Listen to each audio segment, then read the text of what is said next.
So, good day mga master. So, sa video na to mga master ay may gagawin na naman tayo dito sa isa naming drive motor mga master. So, ang problema nito master ay nagpo-fault yung system fault niya mga master. So, kung makita nyo, nagbi-blink yung system fault ng controller mga master.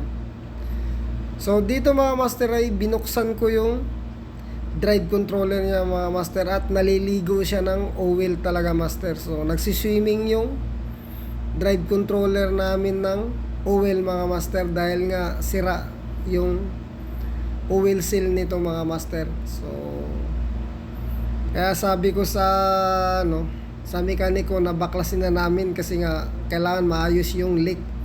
Pag hindi kasi maayos yung leak mga master, tapos magsasalpak ako ng ibang drive controller, masasayang lang din, sisirain lang din yung ilalagay ko na drive controller dahil nga may leak yung motor mismo.